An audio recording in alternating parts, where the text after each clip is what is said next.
Assalamualaikum warahmatullahi wabarakatuh. Alhamdulillahi rabbil alamin. Wassalatu wassalamu ala ashrafil mursalin. Nabiyyina wa maulana Muhammadin wa ala alihi wa sahbihi ajma'in. Wa ashhadu an la ilaha illallah wahdahu la syarikalah. Wa ashhadu anna Muhammadan abduhu wa rasuluh. Sallallahu alaihi wa ala alihi wa sahbihi wa man tabi'al huda ila yaumiddin.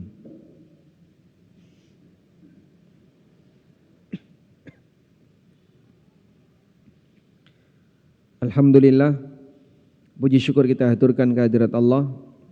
Sore ini kembali kita lanjutkan kajian rutin dengan membaca buku fikih bermadzhab.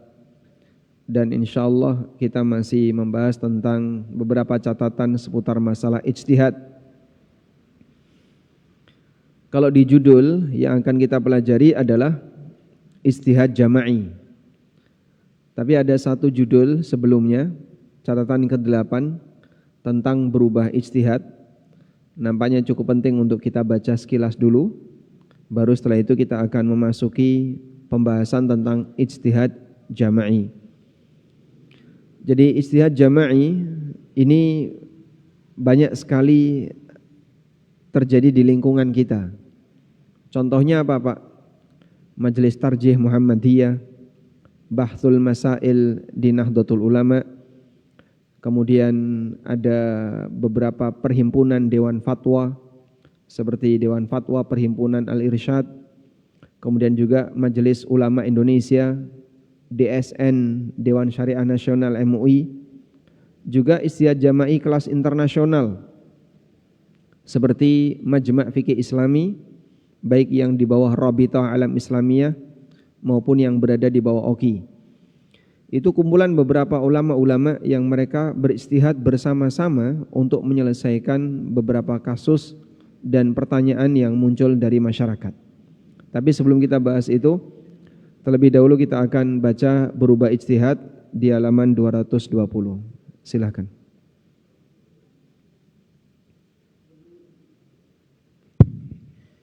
Berubah ijtihad. Ulama adalah orang yang istimewa karena mereka tidak pernah berhenti belajar. Kendati mereka telah mencapai derajat mujtahid.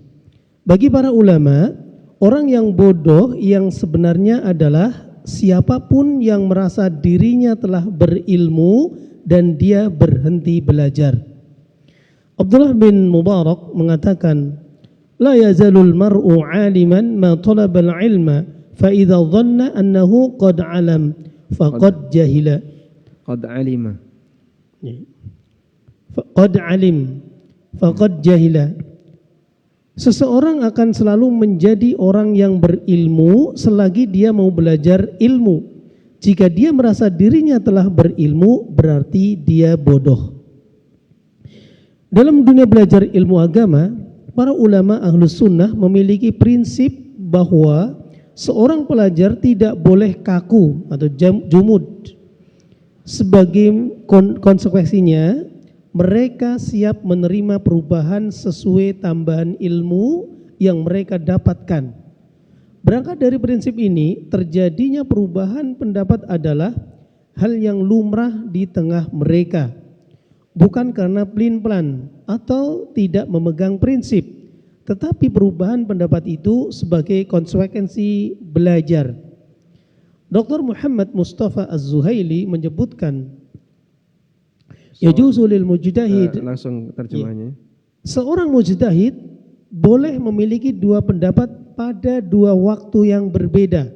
Bentuknya dia berijtihad dan mengambil pendapat tertentu. Kemudian dia berijtihad pada masalah yang sama, lalu dia mendapatkan hasil ijtihad dan pendapat yang baru. Berbeda dengan yang pertama. Seperti ini dibolehkan berdasarkan kesepakatan ulama. Masya Allah, ini penting ya. Jadi adanya berubah pendapat ini bukan hal yang aneh. Kita tidak boleh mengatakan kemarin bilang boleh, sekarang bilang haram. Gimana sih ini Ustadz? Apa sudah berubah pikiran atau gimana? Nah, itulah konsekuensi ketika orang itu belajar. Sehingga ketika dia belajar, dia akan terus menambah pengetahuan tentang agama yang menyebabkan adanya perubahan kesimpulan dari apa yang pernah dia sampaikan sebelumnya. Jangankan sekelas ustadz, sampai sekelas para sahabat saja mengalami seperti itu. Demikian pula yang juga dialami oleh Imam Asy-Syafi'i rahimahullah. Nanti kita akan lihat bagaimana riwayat yang membicarakan itu. Maka ulama sepakat adanya perubahan itu tidak mencacat status mereka sebagai ulama. Nah, diriwayatkan dari Al-Hakam bin Mas'ud Al-Thaqafi bahwa Amirul Mukminin Umar bin Khattab radhiyallahu anhu pernah ditanya tentang kasus warisan. Ada seorang wanita yang meninggal dengan ahli waris, suami, ibu, beberapa saudara kandung, dan beberapa saudara seibu. Umar memutuskan bahwa bagian saudara kandung dan saudara seibu digabung dalam jatah sepertiga dari total warisan. Tiba-tiba ada orang yang menyela, sekian tahun yang lalu Anda tidak menggabungkan antara saudara kandung dengan saudara seibu. Kemudian Umar radhiyallahu anhu mengatakan, tilka ala ma qadaina yawma idzin wa hadhihi ala ma qadaina al-yawm. Itu keputusan ijtihad saya yang dulu, sedangkan ini keputusan ijtihad saya yang sekarang. Perubahan ijtihad yang dilakukan oleh para ulama merupakan bagian dari semangat mereka agar perkara yang disampaikannya selalu sesuai dengan kebenaran. Umar bin Khattab radhiyallahu anhu pernah berpesan kepada Abu Musa al-Asy'ari, hasil dari ijtihadmu sekarang jangan sampai menghalangimu untuk meninjau ulang pendapatmu. Ketika kamu mendapatkan petunjuk untuk kembali kepada kebenaran, karena kebenaran telah ada sejak masa silam dan tidak akan pernah hilang.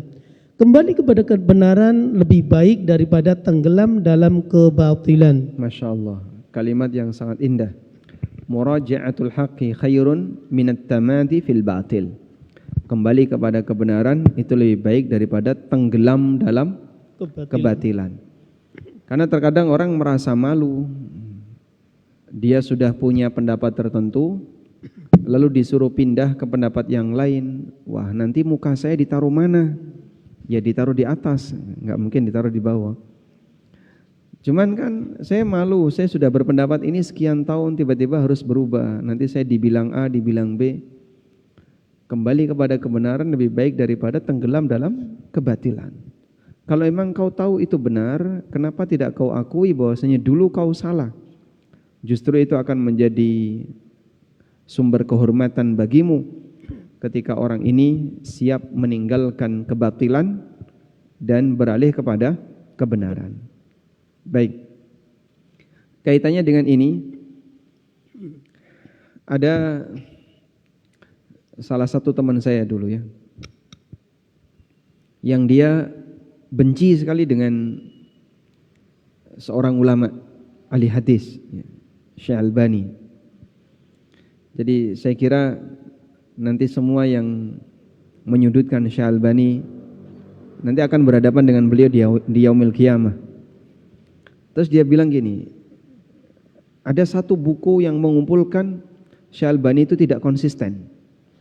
Di satu kitab beliau menilai sahih, di kitab yang lain beliau menilai dhaif, di kitab tertentu beliau menilai hadis ini lemah, di kitab yang lain beliau menilai hasan. Jadi nggak konsisten, pelin-pelan orangnya.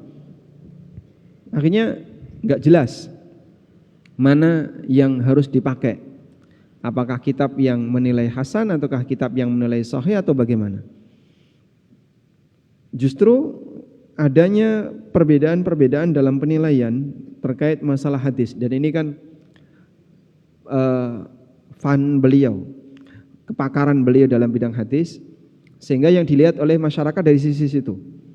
Beliau ketika menilai berbeda menunjukkan kalau beliau tidak berhenti belajar. Sehingga sekarang belajar, besok belajar lagi, besok belajar lagi, sampai menyebabkan perubahan penilaian. Dan itu hal yang wajar karena ulama mereka tidak jumud. Ada satu ungkapan yang beliau sampaikan, al-ilmu la ya'riful jumuda. Al-ilmu la ya'riful jumud. Ilmu itu tidak mengenal istilah beku. Kemarin Ustadz bilang boleh, sekarang Ustadz bilang nggak boleh. Gimana nih Ustadz? Nah, itu karena Ustadznya juga belajar. Dan ilmu itu tidak beku. Al-ilmu la ya'riful jumud. Selanjutnya. Pendapat lama dan pendapat baru Imam Asy-Syafi'i rahimahullah ta'ala. Imam Asy-Syafi'i di antara ulama yang cukup terkenal mengalami perubahan dalam ijtihad, sehingga muncul istilah pendapat lama atau al-qaul al-qadim dan pendapat baru atau al-qaul al-jadid. Pada tahun 184 Hijriah, Imam Asy-Syafi'i melanjutkan perjalanan ilmiahnya dari Yaman menuju Baghdad. Beliau mendapatkan perhatian dari Khalifah Harun ar-Rasyid atas jasa Muhammad bin Hasan, itu murid senior Abu Hanifah. Baik, jadi sebelumnya beliau dilarang untuk mengajar di Baghdad, tapi atas rekomendasi dari siapa? Muhammad bin Hasan Asy-Syaibani.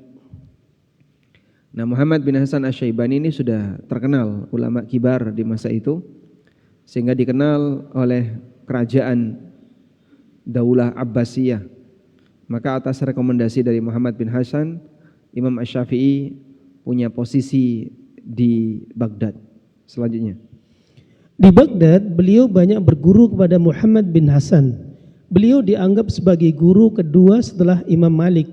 Selain itu, beliau juga berguru kepada beberapa ulama senior seperti Waqi' bin Al-Jarrah, Abdul Wahab Ats-Tsaqafi, Ismail Al-Basri, yaitu Ibnu Ulayyah, dan beberapa ulama lainnya. Pada tahun 189 Hijriah, Imam Asy-Syafi'i keluar Baghdad menuju Mekah. Sepeninggal gurunya yaitu Muhammad bin Hasan, beliau tinggal dan mengajar di Mekah selama kurang lebih 6 tahun. Pada tahun 195 Hijriah, beliau kembali ke Baghdad. Di sinilah beliau mengajar dan menulis beberapa buku seperti Al-Hujjah, itu buku fikih, dan Ar-Risalah, buku usul fikih. Keterangan Imam Asy-Syafi'i rahimahullah selama di Baghdad inilah yang dikenal dengan Al-Madhab Al-Qadim atau pendapat lama. Salah satu murid senior beliau selama di Baghdad adalah Imam Ahmad, Abu Thawr, Al-Qarabisi, dan Az-Za'farani. Pada tahun 199 Hijriah, Imam Asy-Syafi'i meninggalkan Baghdad untuk menuju Mesir. Salah satu penyebabnya adalah tersebarnya paham Mu'tazilah pada masa kekhalifahan Al-Ma'mun. Di Mesir, beliau banyak mendapatkan pengaruh dari hadis dan fikih Imam Al-Laits bin Sa'ad. Beliau juga banyak mengajar dan meralat beberapa keterangannya yang beliau sampaikan ketika di Baghdad. Di antara karya beliau adalah kitab Al-Um dan Ar-Risalah Al-Jadidah, yaitu kitab Ar-Risalah versi baru. Karya beliau inilah yang menjadi representasi Al-Madhab Al-Jadid atau pendapat baru. Beberapa murid senior beliau selama di Mesir adalah Al-Muzani, Al-Buwaiti, dan Rabi bin Sulaiman. Baik. Itu sejarah singkat tentang Imam Syafi'i. Jadi beliau punya dua terkenal ya, qaul jadid dan qaul qadim. Qaul jadid, pendapat barunya Imam Syafi'i setelah beliau meninggalkan Baghdad untuk perjalanan yang kedua. Dan qaul qadim adalah pendapat Imam Syafi'i ketika beliau mengajar di Baghdad. Selanjutnya. Selain karya di atas, pendapat baru Imam Asy-Syafi'i juga bisa dijumpai dari karya murid-murid beliau yang merangkum pendapat beliau seperti Mukhtasar Al-Buwaiti dan Mukhtasar Al-Muzani. Ya. Semoga Allah Subhanahu wa taala merahmati Imam Asy-Syafi'i dan para ulama kaum muslimin. Amin. Alhamdulillah. Nah, kita kalau paham sejarah seperti ini, jadinya kalau ada pendapat yang berbeda, gak kaget. Kok beda, kok berubah? Nah, Imam Syafi'i saja bisa berubah dan berbeda dengan sebelumnya. Bukan karena, sekali lagi, bukan karena plin-plan, tapi karena hasil dari konsekuensi belajar. Dan ketika orang itu belajar, dia akan mengetahui hal baru yang mungkin tidak diketahui sebelumnya. Namun begini ya, bukan jaminan bahwa ketika beliau menyampaikan pendapat yang baru pasti selalu lebih benar dibandingkan pendapat lama, enggak jaminan. Karena itu ketika sudah ada pendapat yang baru, pendapat yang lama tidak dibuang, tapi tetap dipertahankan. Karena ijtihad itu tidak membatalkan ijtihad. Ijtihad tidak membatalkan ijtihad yang lain. Sehingga misalnya Ustadz hari ini berpendapat A, sekian bulan berikutnya beliau berpendapat B. Berpendapat B belum tentu berarti pendapat A itu tidak berlaku. Terus gimana? Ya sekarang pendapat A, besok pendapat B. Mungkin saja ya, dalam proses perubahan itu bisa jadi yang lebih benar pendapat dulu, bukan pendapat yang baru. Maka ada kaidah al-ijtihadu la yanqudu bil ijtihad. Ijtihad itu tidak batal dengan keberadaan ijtihad yang lain. Sehingga sekarang dia beristihad, besok beristihad, tapi antar satu dengan yang lain tidak saling membatalkan. Wallahu a'lam. Sekarang kita akan beralih ke ijtihad jama'i. Baik. Kata pengantarnya, ya, jamaahnya sudah ngantuk ini, Masya Allah. Udah ngantuk Pak? Tadi nggak tidur siang karena hujan-hujanan ya. Kata pengantarnya ijtihad jama'i itu berkaitan dengan kegiatan yang dilakukan oleh para ulama dalam beristihad secara rombongan yang tujuannya adalah menemukan penyelesaian hukum dan berikut solusi berkaitan dengan kasus kontemporer yang terjadi di masyarakat. Jadi fikih itu bekerja dua arah. Fikih itu bekerja dua arah. Gimana penjelasannya ya? Fikih anggap saja sebuah lingkaran di tengah. Fikih ya, sebuah lingkaran di tengah. Bekerja dua arah. Yang pertama terhadap dalil, inputnya dalil.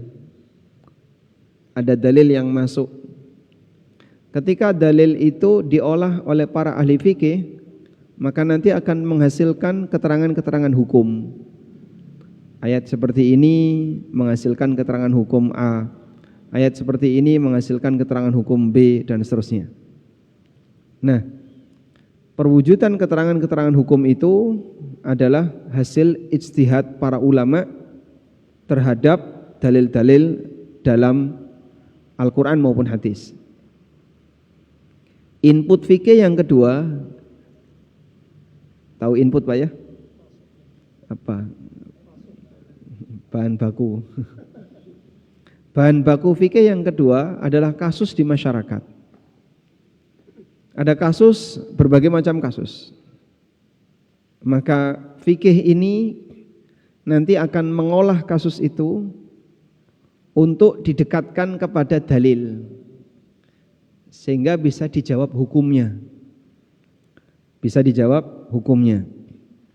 Maka dari kasus itu masyarakat bisa mendapatkan keterangan, oh kasus ini hukumnya seperti ini, kasus ini hukumnya seperti ini. Sehingga fikih ini seperti alat yang berfungsi mempertemukan dua hal. Dengan fikih maka dalil bisa disimpulkan. Dengan fikih kasus bisa didekatkan ke dalil sehingga bisa diketahui hukumnya. Oleh karena itu, seorang ahli fikih dituntut paham dua arah.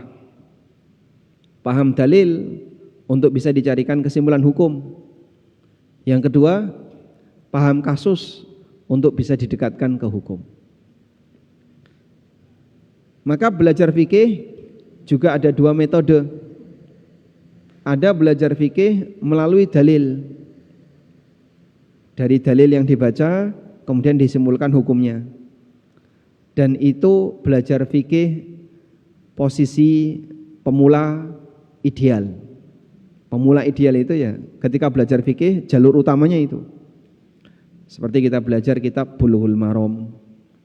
kita belajar kitab Umdatul Ahkam, atau kita belajar kitab-kitab hadis yang lain, kitab-kitab sunan misalnya, Sunan Abi Dawud, Sunan Ibnu Majah dan seterusnya.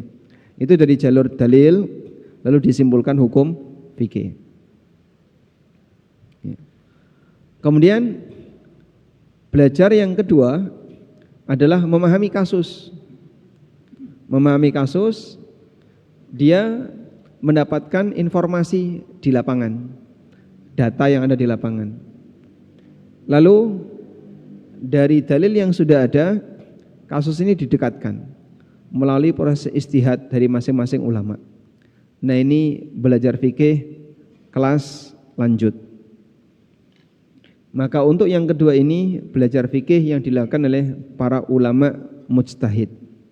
Dia sudah punya bekal fikih dalil. Selanjutnya dia belajar fikih kasus.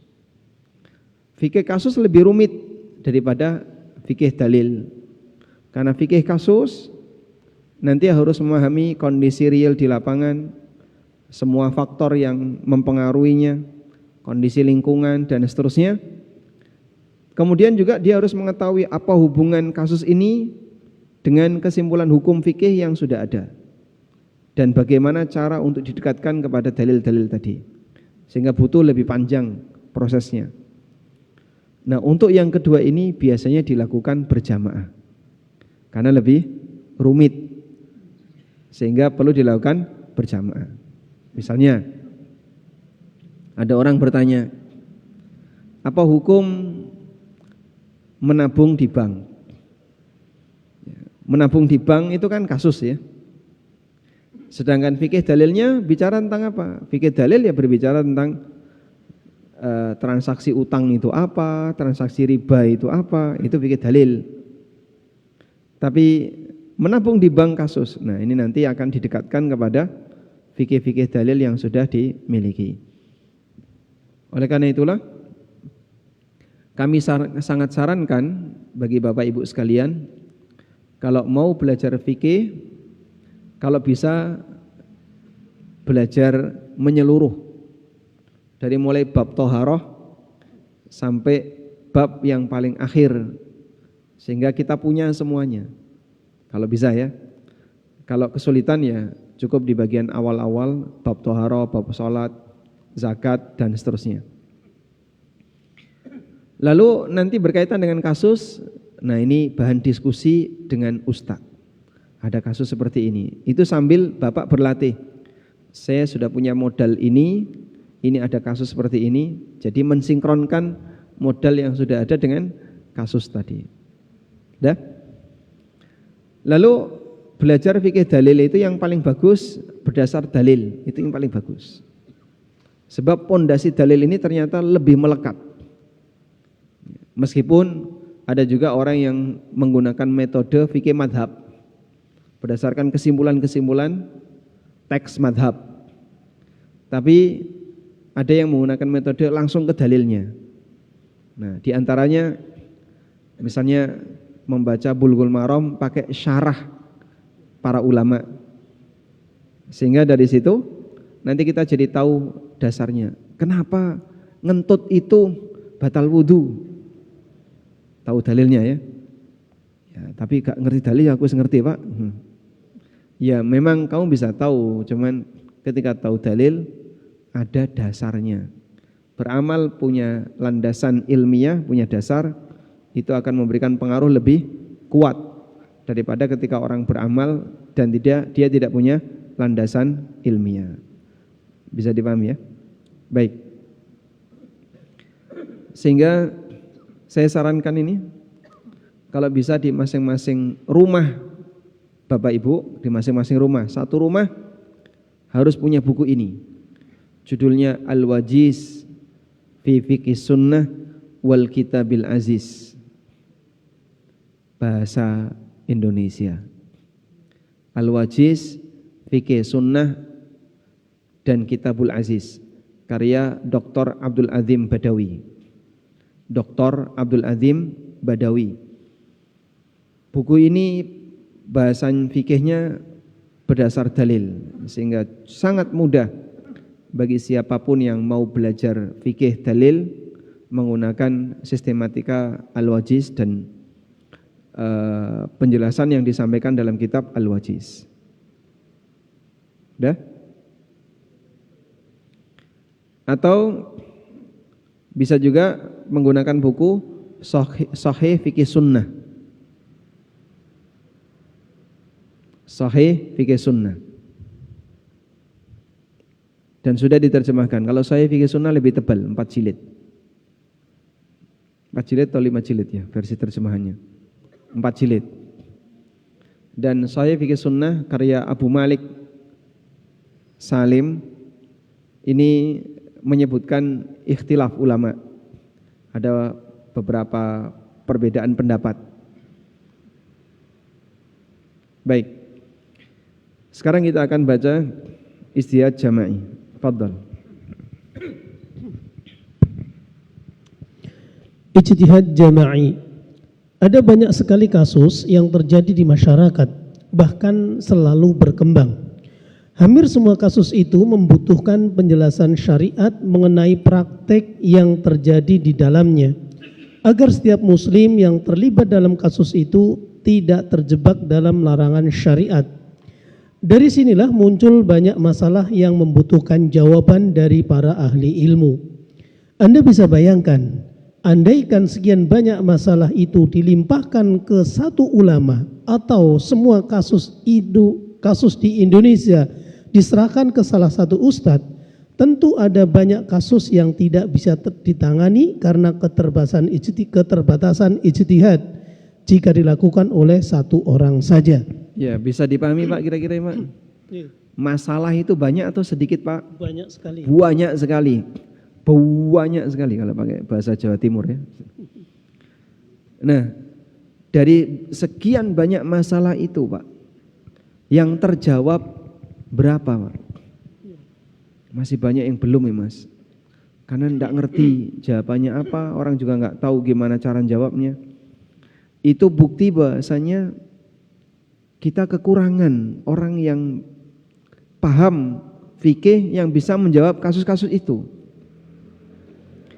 Nah, sehingga karena kekurangan seperti ini, akhirnya ada banyak masalah yang tidak tersentuh, tidak terjawab.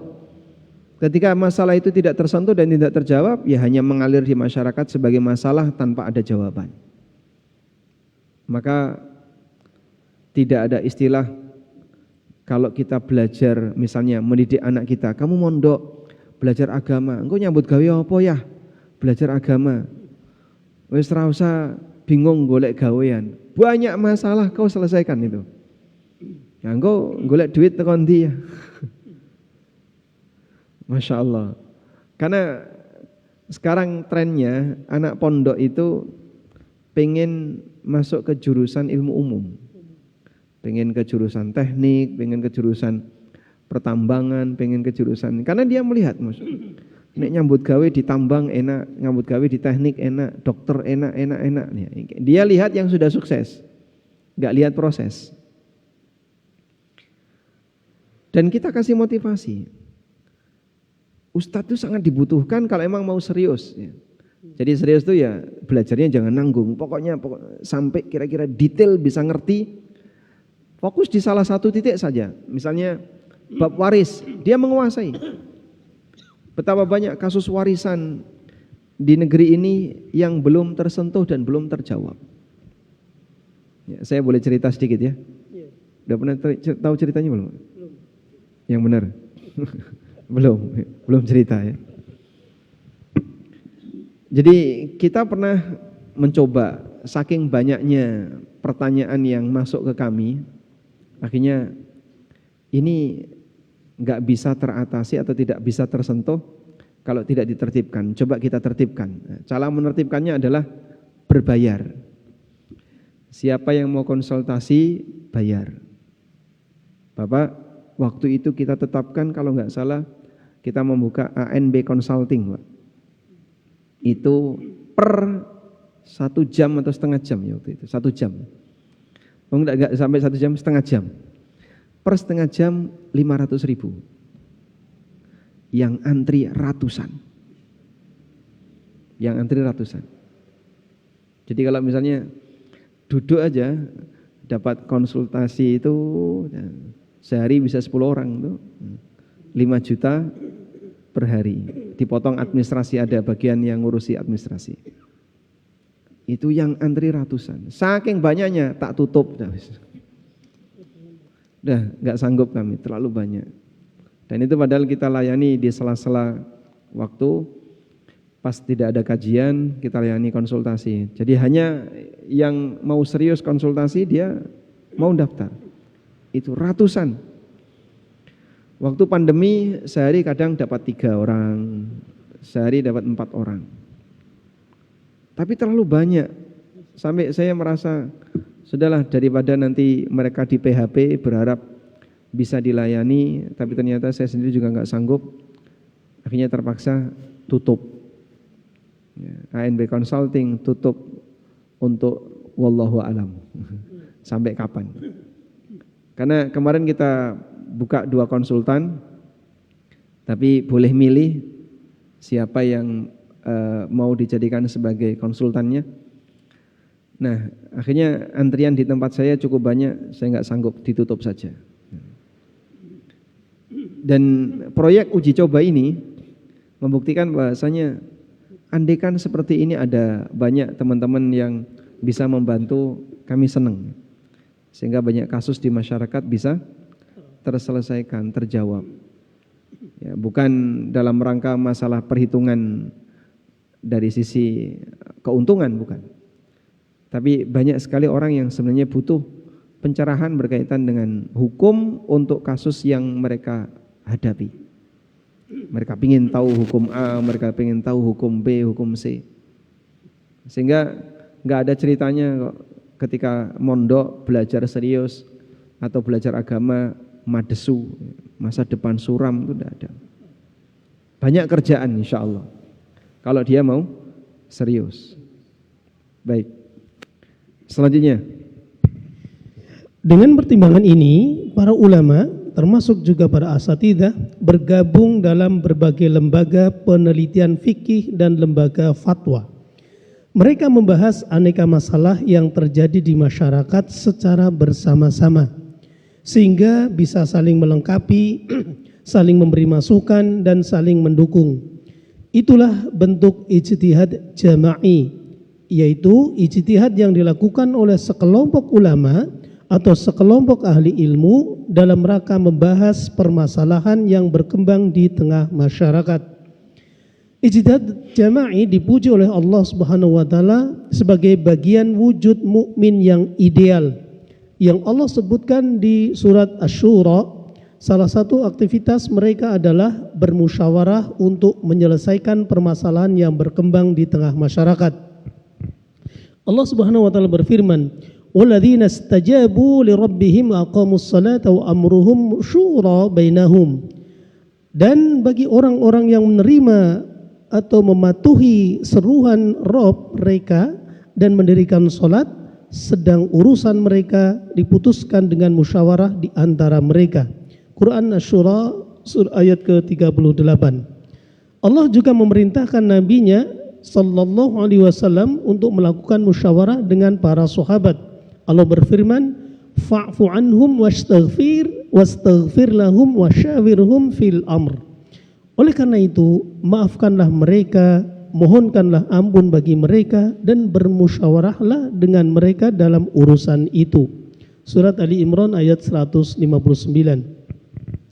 Salah satu praktek musyawarah yang dilakukan oleh Nabi sallallahu alaihi wasallam bersama para sahabat adalah musyawarah saat menentukan cara paling tepat untuk melakukan panggilan salat. Ini sebelum ada azan ya. Jadi gimana caranya mengundang orang untuk salat jamaah? Sebelum ada azan, dulu mereka sampai bermusyawarah. Enaknya gimana? Coba kita lihat bagaimana hasil musyawarahnya. Ibnu Umar menceritakan, ketika kaum muslimin tiba di Madinah, mereka memperkirakan waktu lalu berkumpul untuk melaksanakan sholat berjamaah. Sedangkan tidak ada seorang pun yang mengumandangkan panggilan untuk sholat. Baik, ini pertama kali ketika mereka tiba di Madinah. Sholat 5 waktu sudah ada sebelum hijrah ke Madinah. Sehingga di Mekah sudah ada sholat 5 waktu. Tapi tidak ada azan. Kenapa, Pak? Ya, mereka kalau azan bisa dikeroyok orang dalam posisi ketika kaum muslimin masih lemah. Sehingga dalam keadaan ketika mereka masih lemah tidak ada azan pada waktu di Mekah. Dan tidak ada sholat berjamaah bareng-bareng kumpul jadi satu di masjid, tidak ada. Ada Masjidil Haram. Masjidil Haram sudah ada sejak masa silam. Tapi kaum muslimin tidak bisa sholat berjamaah di Masjidil Haram. Akhirnya mereka sholatnya hanya sendiri-sendiri. Sholat 5 waktu atau mungkin berjamaah berdua, bertiga. Tapi jumlah sedikit-sedikit sebelum Islam dalam keadaan punya kekuatan. Selanjutnya. Lalu pada suatu hari mereka membicarakan hal itu. Sebagian orang mengusulkan gunakan lonceng seperti lonceng Nasrani. Ada juga yang mengusulkan gunakan trompet seperti trompet Yahudi. Lalu Umar mengusulkan, mengapa tidak ditunjuk saja orang yang memanggil untuk sholat? Kemudian Nabi SAW mengatakan kepada Bilal, wahai Bilal, panggil orang untuk sholat.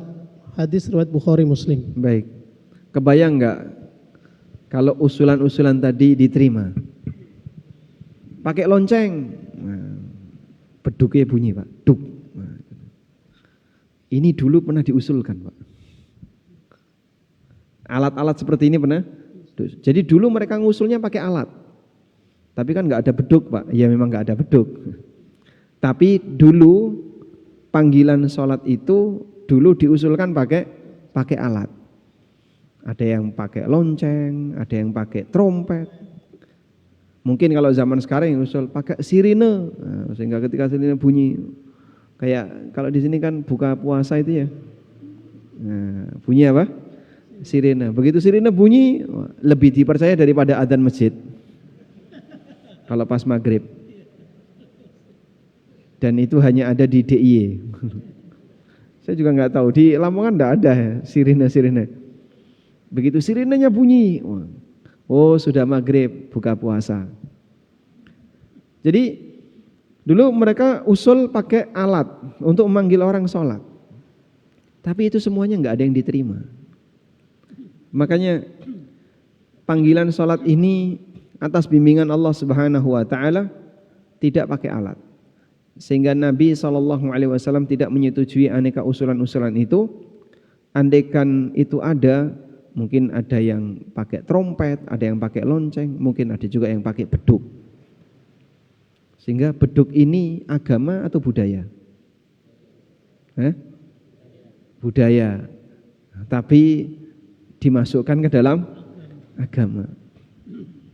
Ya sebenarnya agama tidak pernah ngajarin seperti itu. Ya ini budaya. Baik. Dan dulu juga pernah ada yang usul utus orang untuk manggil. Sehingga ada orang keliling di kampung-kampung. Sholat. Ngajak orang untuk manggil. Ada usulan seperti itu. Ini juga enggak diterima. Bahkan ada usulan yang pakai api. Ketika api nyala, berarti masuk waktu sholat. Sampai nanti apinya padam. Andaikan ada itu kan menara-menara dinyalakan api ya. Jadi nanti mencatat nyembur. Beraneka macam usulan. Kita bayangin ya, andaikan usulan di zaman itu diterima, mungkin di zaman sekarang akan ada banyak sekali variasi dan kreasi yang terjadi di masyarakat. Tapi semua usulan itu tidak diterima. Sampai akhirnya terjadilah syariat adzan. Sekarang kita akan lihat bagaimana syariat adzan. Dibaca lanjutannya. Itu syariat adzan yang ditetapkan oleh Nabi SAW melalui musyawarah bersama para sahabatnya. Karena saat itu belum ada wahyu dari Allah. Akhirnya Allah berikan petunjuk melalui mimpi Abdullah bin Zaid radhiyallahu anhu yang melihat dua orang yang mengajari lafaz adzan. Pagi harinya beliau sampaikan hal itu kepada Nabi SAW. Lalu beliau mengatakan, insya Allah mimpi yang benar. silahkan datangi Bilal, sampaikan kepadanya hal yang kau dapatkan dalam mimpimu. Minta dia mengumandangkan adzan karena suaranya lebih keras daripada kamu. Hadis riwayat Imam Muhammad.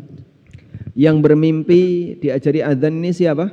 Abdullah bin Zaid. Abdullah bin Zaid. Ada dua. Satunya Umar bin Khattab. Namun yang lapor kepada Nabi SAW Abdullah bin Zaid. Lalu disetujui oleh Nabi SAW dan beliau mengatakan, innaha la ru'ya haqqun insyaallah. Ini mimpi yang benar insyaallah. Dan yang jadi dalil adalah persetujuan Nabi SAW. Yang jadi dalil persetujuan Nabi SAW. Sehingga saat Nabi SAW mendapat laporan itu, beliau menyetujuinya. Ini yang disebut dengan sunnah takririyah. Disebut dengan sunnah takririyah. Loh Pak, katanya mimpi manusia biasa nggak bisa jadi dalil. Kenyataannya sahabat ini mimpi dan jadi dalil. Ya, sahabat itu mimpi dan dilaporkan. Setelah itu diterima. Nah, yang jadi dalilnya yang mana? Proses menerimanya tadi. Ketika Nabi SAW setuju, maka jadi dalil. Kalau nggak setuju, ya nggak jadi dalil. Karena itu tidak semua mimpi para sahabat direspon baik oleh Nabi SAW. Ada yang ketika mereka cerita mimpi malah dimarahi. Nggak usah diceritain, itu permainan setan. Lalu Nabi SAW minta kepada Abdullah bin Zaid, Faqum ma'a Bilalin fa'alki alaihi ma ra'aita. Sekarang kamu ajari Bilal, sampaikan kepadanya hasil dari apa yang kau mimpikan. Ajarkan kepada Bilal. Alasan Nabi SAW, kenapa Bilal yang diajari? Fa innahu anda sautan minka. Karena Bilal itu lebih kencang suaranya daripada kamu. Jadi pertimbangan adzan itu bukan dari keindahan suara, tapi dari kelantangan suara. Indah dengan lantang sama atau beda, Pak? Beda. Maka Bilal ditunjuk sebagai muadzin karena suaranya lantang, bukan karena suaranya indah. Kalau yang punya suara indah, Abu Musa al-Ash'ari. Sampai dikatakan Nabi SAW, laqad utita mizmaran min mazamiri ali Dawud. Kau telah diberi salah satu keindahan suara Nabi Dawud. Yang kedua, Ubay bin Ka'ab. Beliau jadi imam di zaman Umar. Yang ketiga, Abdullah bin Mas'ud. Nabi SAW pernah mengatakan, man sarrahu ayyaqra al-Qur'ana hadzan kama unzil falyaqra bi qiraati Ibnu Ummi Abd. Siapa yang ingin baca Quran dengan suara seger sebagaimana baru saja diturunkan, maka silahkan tiru bacaannya Ibnu Mas'ud. Dan adzan itu tidak butuh suara bagus, tapi yang lebih dibutuhkan lantangnya. Nah, tapi sekarang kan lantang semua, Pak. Pakai pengeras. Berarti ya tetap lantang yang diutamakan. Wallahu a'lam. Lanjut. Ketika Nabi SAW mengutus beberapa sahabat untuk menyebarkan Islam di berbagai penjuru wilayah, beliau mengarahkan bahwa jika ada masalah yang tidak dijumpai dalam Al-Quran dan As-Sunnah, mereka hendaknya mengumpulkan para ulama untuk membahas masalah itu. Ibnu Abdul Bar meriwayatkan dengan sanadnya dari Ali bin Abi Thalib radhiyallahu anhu bahwa beliau pernah bertanya kepada Nabi SAW, ya Rasulullah, al-amru yanzilu bina lam yunzal fihi al-Qur'anun walam tamdi minka fihi sunnatun. Wahai Rasulullah, ada kasus yang terjadi di tengah kami, sementara tidak ada ayat Al-Quran yang menjelaskan hal itu dan juga tidak ada penjelasan sunnah dari Anda. Apa yang harus kami lakukan? Jawab Nabi SAW, ajmi'unahul alimin aw qala al-abidin minal mu'minin ij'aluhu syura bainakum wala taqdu fihi bira'yi wahidin. Kumpulkan orang berilmu, dalam riwayat lain, kumpulkan ahli ibadah di kalangan mukminin, lakukan musyawarah di antara mereka, jangan putuskan hanya dengan mengambil pendapat satu orang saja. Baik, jadi kita lihat di sini saran yang diberikan Nabi SAW yang disebutkan oleh Syekh Ibnu Abdul Bar dalam Jami' Bayanil Ilmi wa Fadlih, di mana Nabi SAW menyarankan kalau punya banyak masalah, kumpulkan orang yang berilmu. Selanjutnya, pada masa Khulafaur Rasyidin, praktek ijtihad jama'i sangat banyak dijumpai. Pada masa Abu Bakar radhiyallahu anhu, beliau berijtihad bersama Umar dan sahabat lainnya mengenai jam'ul Quran, itu kodifikasi Al-Quran. Juga mengenai sikap beliau untuk kaum muslimin yang tidak mau membayar zakat. Pada masa Umar radhiyallahu anhu, peristiwa seperti ini juga cukup sering terjadi. Bahkan beliau memiliki majelis syura, itu majelis permusyawarahan, yang beranggotakan para sahabat senior di kalangan Muhajirin dan Ansar. Beliau juga melibatkan Ibnu Abbas yang masih muda di dalam majelis tersebut karena pertimbangan ilmunya.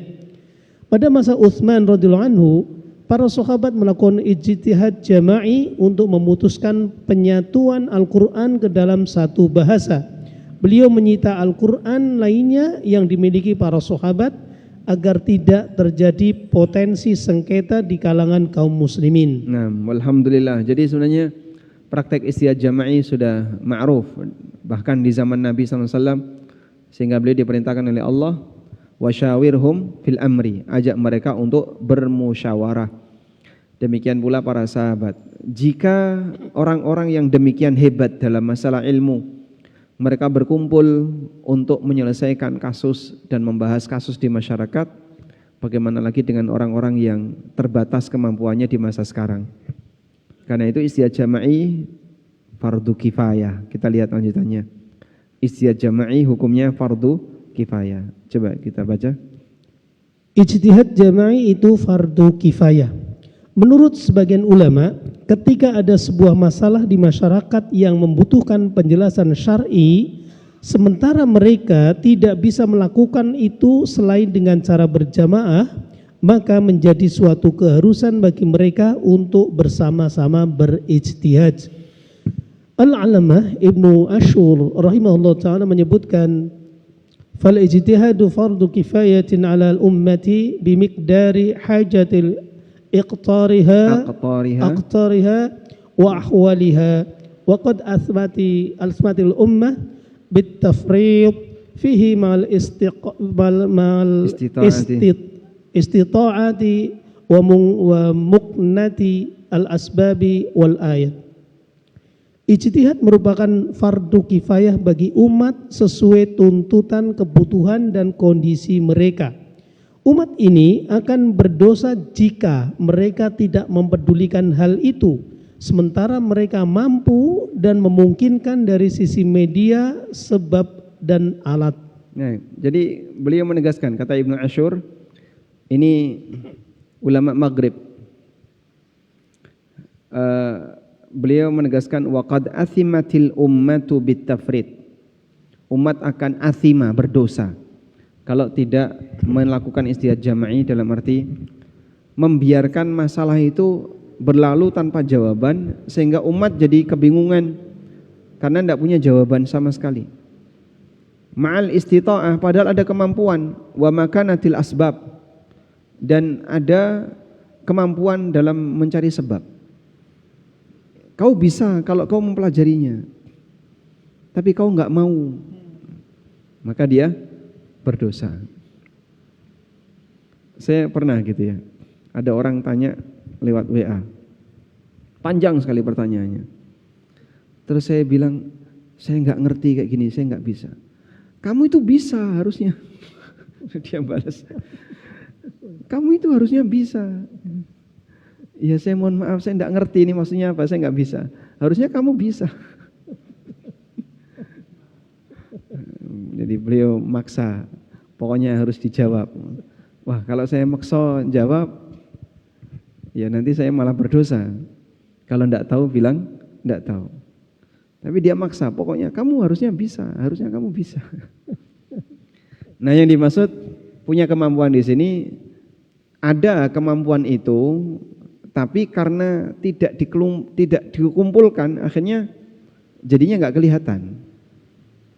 Jadi misalnya Ustadz ini punya pemahaman sedikit tentang kasus, Ustadz ini punya pemahaman sedikit, Ini kalau ini digabungkan ini jadi utuh.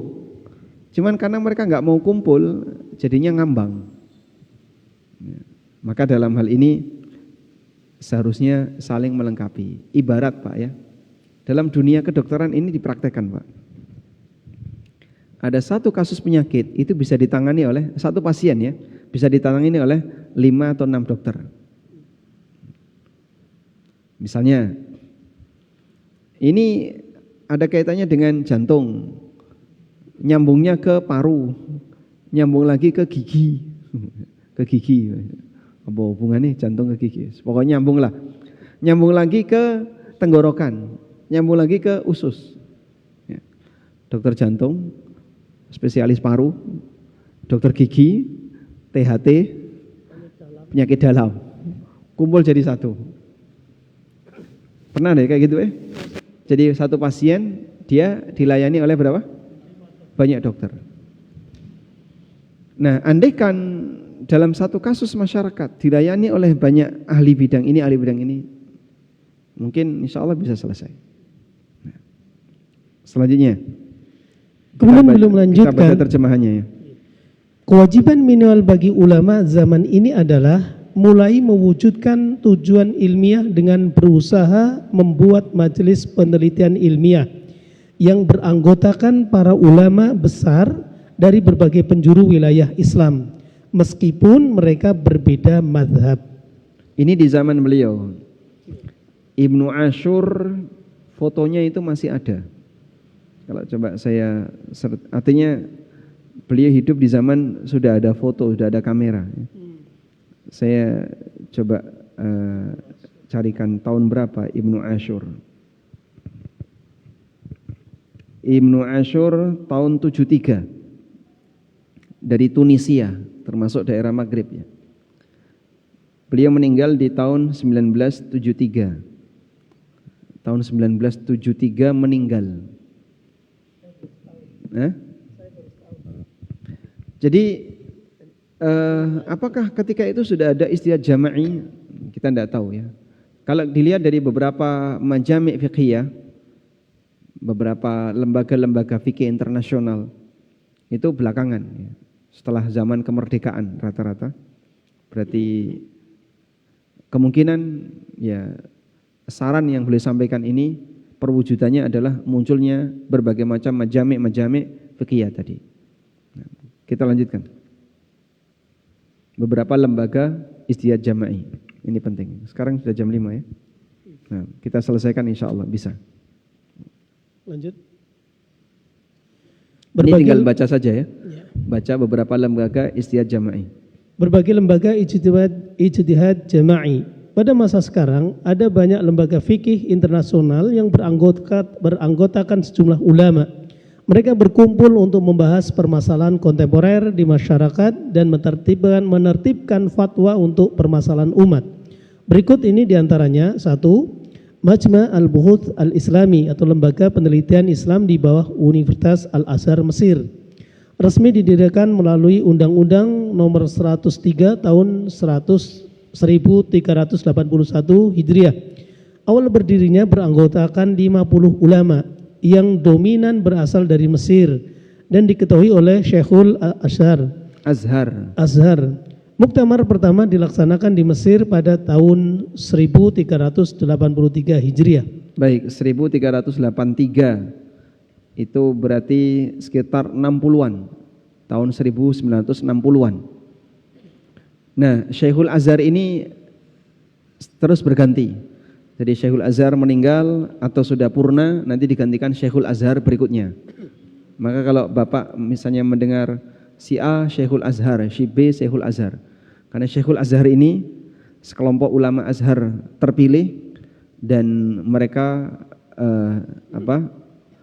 mereka ada masa purnanya, lalu digantikan dengan generasi berikutnya.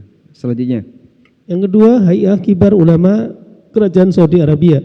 Didirikan atas perintah kerajaan yang diterbitkan pada tahun 1391 Hijriah. Majelis ini diketuai oleh Mufti Al-Am, itu Mufti Umum Kerajaan Saudi, dan memiliki rapat rutin setiap 6 bulan Salah satu divisinya adalah Lajnah Daimah lil Buhuth al-Ilmiyah wal Ifta. Komite wal Ifta. Komite tetap untuk penelitian ilmiah dan fatwa. Salah satu programnya adalah menerbitkan majalah sebanyak 3 kali per tahun dengan judul Majalah Al-Buhuth Al-Islamiyah yang berisikan beberapa fatwa Lajnah Daimah, fatwa Mufti Al-Am, dan beberapa hasil penelitian syariat. Mufti Am dulu seperti Syekh Muhammad bin Ibrahim, kemudian Syekh bin Bas, kemudian Syekh Saleh Al-Syekh yang barusan meninggal, kemudian sekarang siapa? Mufti Am Syekh Saleh Al-Fauzan hafizahullah. Selanjutnya yang ketiga, Majma' Al-Fiqih Al-Islami di bawah Rabidah Alam Islami. Didirikan pada Muktamar Al-Islami yang diselenggarakan di Mina pada Dzulhijjah tahun 1384 Hijriah. Berkantor pusat di Mekah Al-Mukarramah. Strukturnya terdiri dari ketua dan wakil serta 20 ulama pakar fikih dan usul fikih. Hasil keputusan Al-Majma' hingga daurah dengan yang keenam telah diterbitkan dalam satu buku pada tahun 1422 Hijriah. 4. Majma' Al-Fiqih Al-Islami di bawah OKI, Organisasi Kerjasama Islam. Didirikan pada Muktamar Ulama yang diselenggarakan pada bulan Sya'ban tahun 1403 Hijriah. Berkantor pusat di Jeddah dengan anggota para ulama dari berbagai negara Islam atas rekomendasi masing-masing negara. Sebagian anggotanya adalah ulama yang berasal dari negara minoritas atas rekomendasi dari Dewan Dakwah Islam di negara tersebut. Daurah pertama diselenggarakan di Mekah pada tahun 1405 Hijriah. Semua hasil keputusan Majma' hingga daurah ke-10 telah dikumpulkan dan diterbitkan. baik. Indonesia ada nggak Pak yang beranggota dari jadi anggotanya?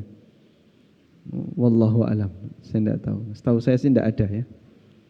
Jadi di negara minoritas malah ada. Dari Amerika itu ada. Dari beberapa negara Eropa itu ada.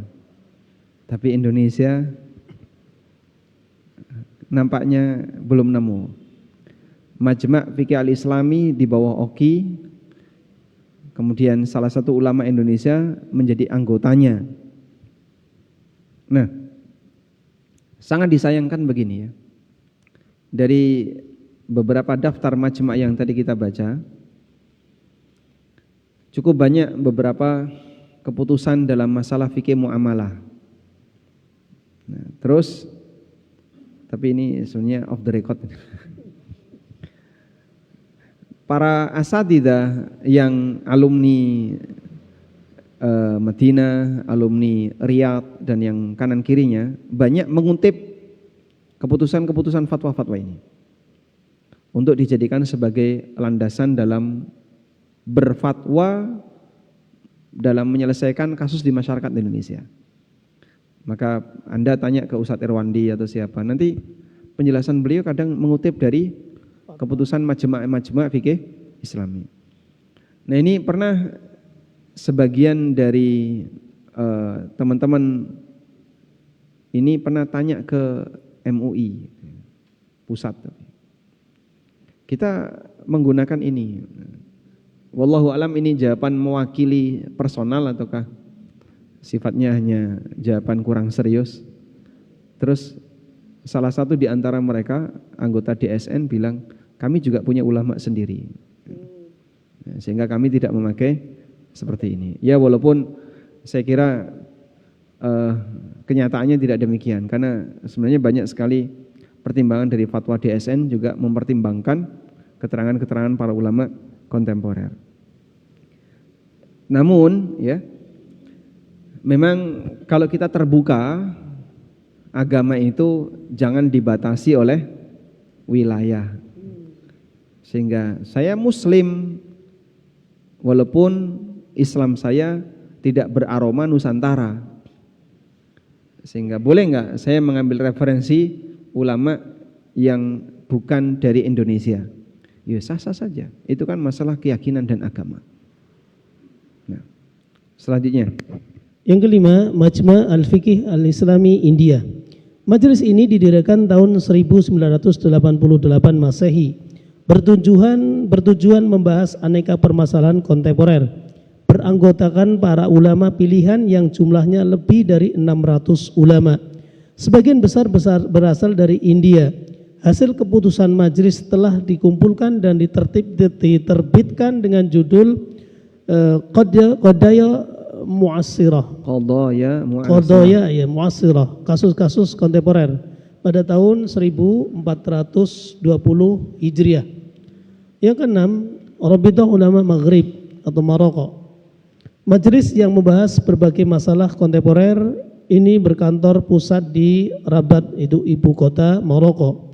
Majelis ini menerbitkan majalah dengan nama Majalah Ar-Rabat. Yang ketujuh, Uta Al-Ifta wal Buhuth Asy-Syariah Kuwait. Majelis ini berdiri di bawah Kementerian Wakaf dan Agama Islam di Kuwait. Kumpulan fatwanya telah diterbitkan dalam 3 jilid. Yang kedelapan, Al-Majlis Al-Urubi lil Ifta wal Buhuth, itu majelis fatwa dan penelitian Muslim Eropa. Majelis ini merupakan lembaga fikih independen yang berkantor pusat di Irlandia. Didirikan tahun 1417 Hijriah di London, yang diprakarasai oleh Persatuan Organisasi Islam Eropa. Tujuan dasar majelis ini adalah mendekatkan para ulama se-Eropa serta menyelaraskan pemahaman fikih mereka. Selain itu, majelis ini juga menyediakan fatwa untuk menjawab berbagai permasalahan kaum muslimin di Eropa. Yang kesembilan, Majma' Fuqaha Asy-Syariah Amerika. Majma' atau perkumpulan ini merupakan lembaga penelitian ilmiah yang berupaya menjelaskan berbagai hukum syariat untuk kasus yang dialami kaum muslimin yang tinggal di Amerika. Majelis ini berkantor pusat di Washington. Alhamdulillah, Masya Allah. Jadi Amerika aja ada Pak ya. Majma'ul Fuqaha Asy-Syar'iyyah Amerikiyah. Ada di Amerika. Nah di Indonesia juga ada. Kok nggak disebutkan di sini Pak? Ya karena Anda sudah mengenal ya. Seperti Tarjih Muhammadiyah, Majelis Tarjih Muhammadiyah, kemudian Majelis Bahsul Masail di Nahdlatul Ulama, kemudian juga Majelis Ulama Indonesia MUI, lalu divisi khusus DSN MUI, Dewan Syariah Nasional MUI, kemudian ada Dewan Fatwa Perhimpunan Al-Irsyad, mengumpulkan beberapa doktor alumni Madinah dan Riyadh dan yang lainnya. Jadi alhamdulillah di Indonesia itu sudah ada. Semoga menggugurkan fardu kifayah, jadi Anda bisa bernafas lega. Kalau enggak dosa semuanya. Baik, demikian yang bisa kita bahas, semoga bermanfaat. Enggak ada yang mau disampaikan? Ada? Ada yang bertanya? Silakan. Ada yang bertanya, Ustaz? Silakan.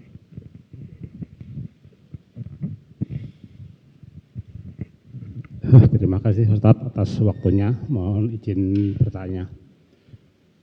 Tadi dijelaskan bahwa fikih mempunyai 2 input. Satu dari dalil-dalil, kemudian diolah di fikih untuk bisa dipahami dan menjadi kekuatan hukum. Kemudian yang input kedua adalah dari kasus-kasus yang ada di masyarakat yang tidak begitu jelas di dalil-dalil. Kemudian satu hal lain, masyarakat itu dalam beribadah itu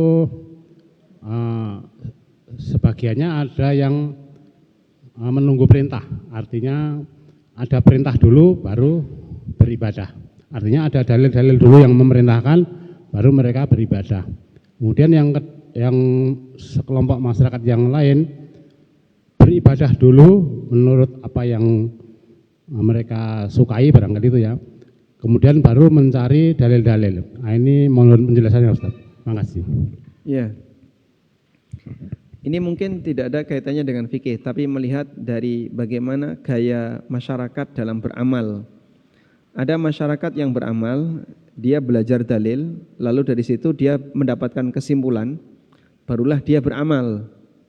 Misalnya baca Riyadhus Shalihin atau kitab yang lain, terus nemu, oh ada dalil seperti ini, baik saya amalkan. Nemu lagi, saya amalkan. Ini hal yang bagus. Dan memang seharusnya seperti itu. Berangkat dari dalil lalu beramal. Tapi ada yang kebalik. Pokoknya melu-melu sih, yang penting melu-melu, bar melu-melu, bingung. Iki dalilnya ndi randuwe, dalilnya mana ndak tahu.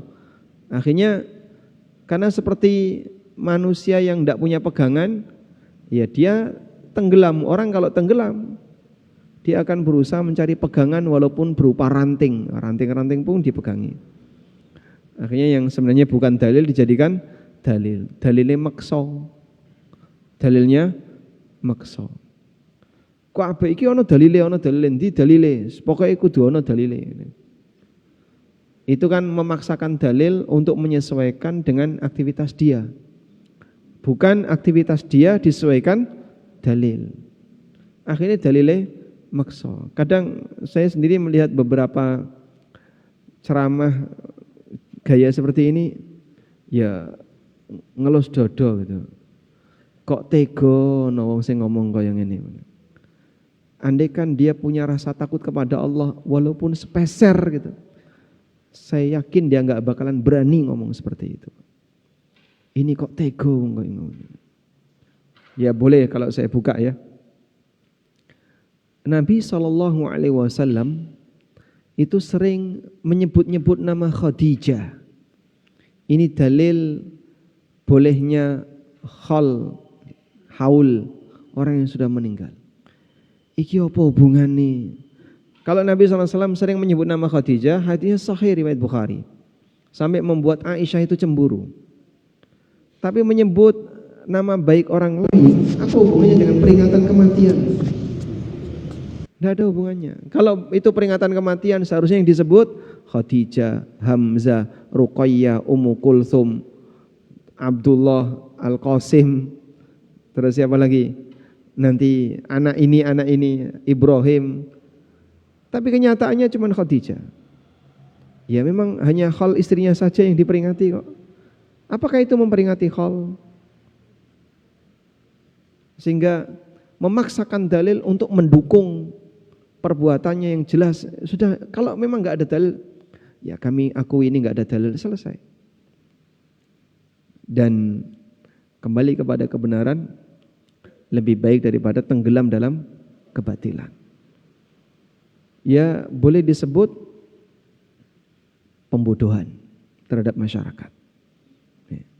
Ini ono dalilnya apa? Mari kita memperbanyak zikir. Yang memperbanyak zikir itu ya firman Allah dalam Al-Quran, wadhkurullaha dzikran katsira. Tapi memperbanyak zikir tidak kemudian diwujudkan dalam bentuk sesajian.